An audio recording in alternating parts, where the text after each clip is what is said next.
Alors bonjour à tous, là on est dans la salle d'attente pour entrer dans le bureau du professeur.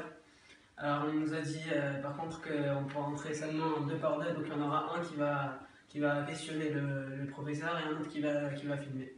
Voilà.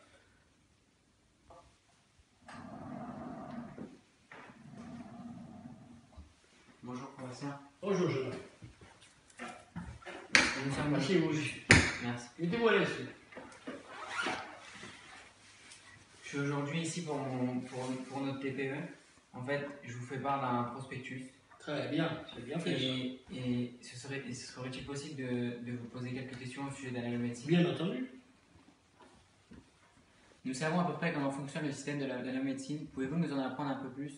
La nanomédecine est un domaine d'études dérivé d'un côté de la nanotechnologie et d'un autre côté de la médecine.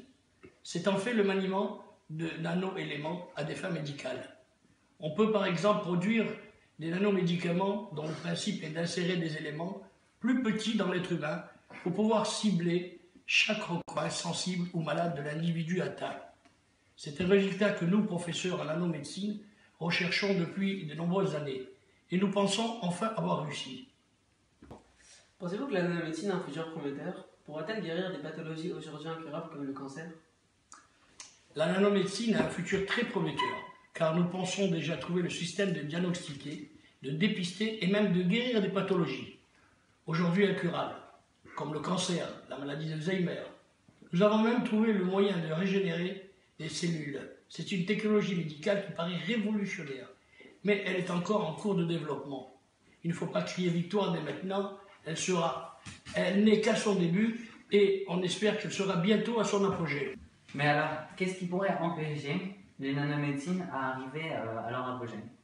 Et quels pourraient être les dangers ou les conséquences de cette nouvelle technologie médicale qu'est la nanomédecine? Les nanoparticules contiennent malgré tout leurs magnifiques compétences. Quelques inconvénients, comme ils sont très petites, plus petites que nos cellules, les nanoparticules peuvent pénétrer n'importe où dans notre organisme, franchir nos barrières biologiques et provoquer des réactions que nous ne pouvons pas déterminer. Elles peuvent par exemple s'introduire dans le sang et ainsi atteindre le cerveau, ce qui pourrait être très dangereux. Il faut aussi savoir que la manipulation de ces nanoparticules entraîne des enjeux environnementaux qui peuvent aussi atteindre notre santé. C'est à cause de toutes ces raisons que nous ne pouvons nous prononcer à l'avance sur l'avenir de la nanomédecine. Avez-vous une expérience simple à nous proposer afin de mieux comprendre notre travail? Oui, j'ai pensé à une petite expérience que vous pourriez faire. Elle serait comparable à ce que nous faisons pour créer les nanomédicaments.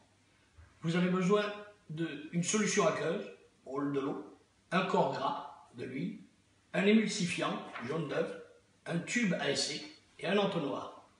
D'abord, vous devez remplir le tube à essai à moitié d'eau, puis mettre un tout petit peu d'huile. Vous remarquerez que l'eau et l'huile forment 2 milieux différents hétérogènes. Puis, vous ajouterez le jaune d'œuf en quantité restreinte et vous observerez un phénomène que l'on appelle l'émulsion. Le jaune d'œuf va séparer les 2 milieux et ainsi former des petites capsules, nanocapsules en laboratoire, que nous pourrons ensuite récupérer avec des instruments que vous ne pouvez pas vous procurer.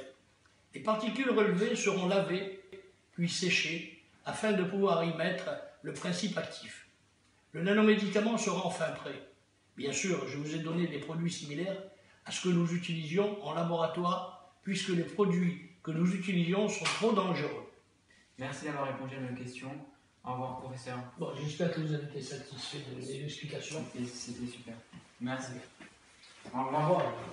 I don't wanna lose you now. I'm looking right at the other half of me. The vacancy that's set in my heart.